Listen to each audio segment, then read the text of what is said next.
I'm here behind the bar at Dodge City Brewing Company.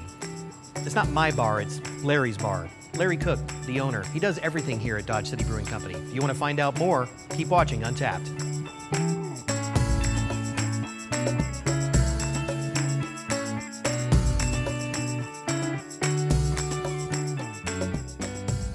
All right, so I am here with Larry, Mr. Larry Cook, who is pretty much everything here at Dodge City Brewing. It's his company, his creature, he brews, he runs everything, the pizza recipes. That's a lot to do here, you know? I mean, but tell me, you came from a career that had nothing to do with beer, and you followed your dreams to start Dodge City Brewing Company. What was that journey like?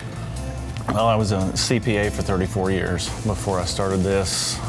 Started brewing at home in 2005. I'd spent the previous 10 years being introduced to craft beer, traveled to, 200-300 different breweries across the country, and just learned a love for craft beer and decided to start trying to make it myself.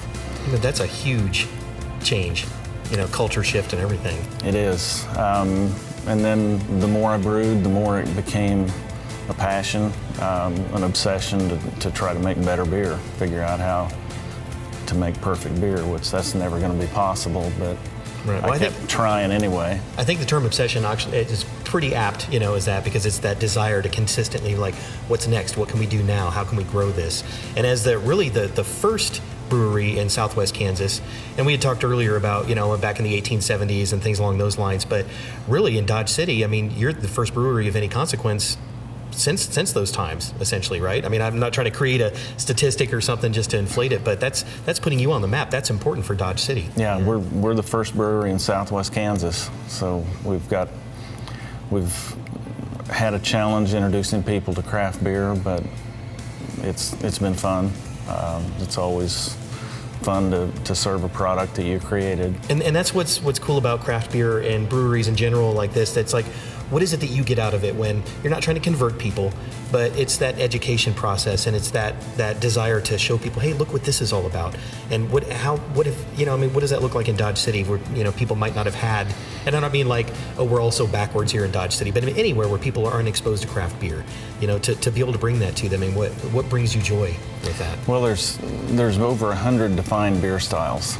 And one of my goals is to, at one point, serve every one of those beer styles.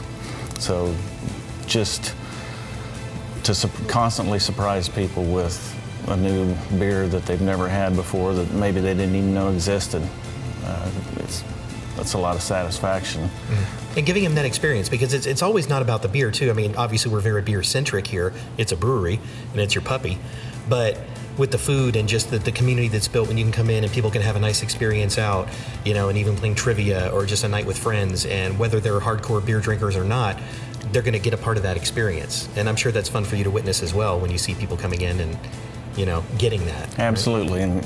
And we have enough staff that I'm able to just talk to people and usually just enjoy the atmosphere and sit with them while they're enjoying our beer. Right.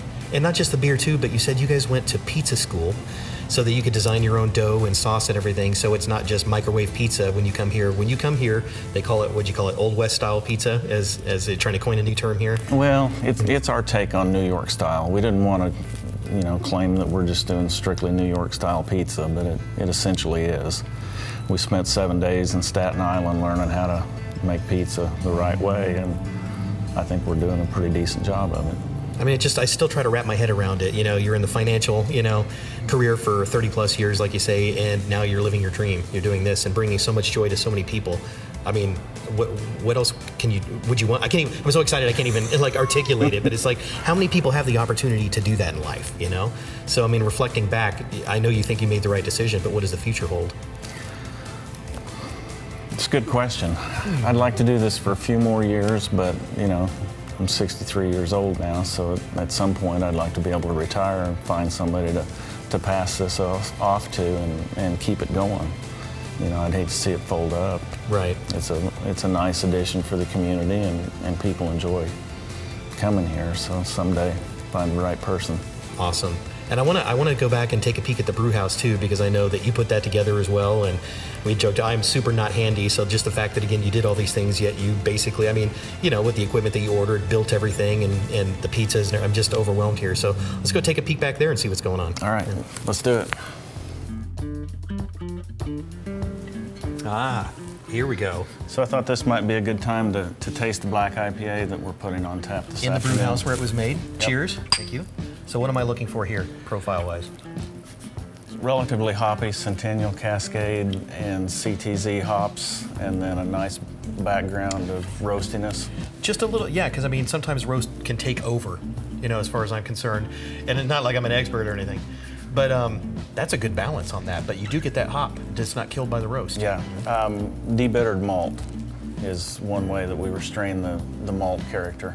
Debittered means that the barley has the husk taken off of it, and that reduces the amount of astringency and the amount of burnt character that you would typically get out of it. Awesome. That is really solid. And in a brew house that you put together yourself, which I'm still impressed by because it seems like a lot of work, you know? It was a lot of work.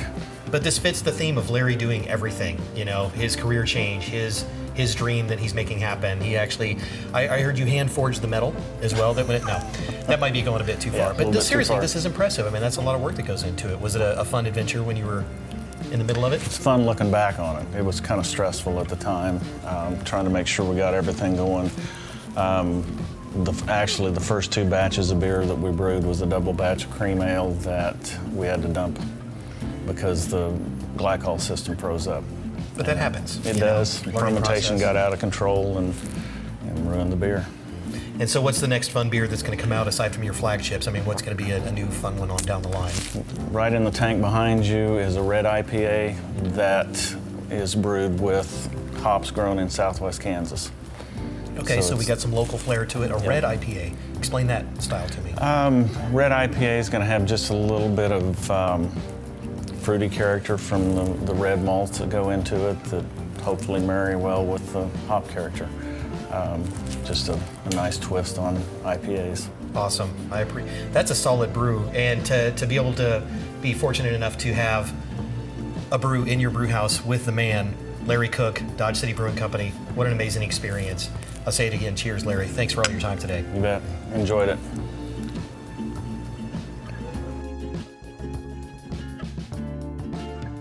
Dodge City Brewing Company is doing some absolutely amazing things. The next time you're in the area, come have an experience for yourself.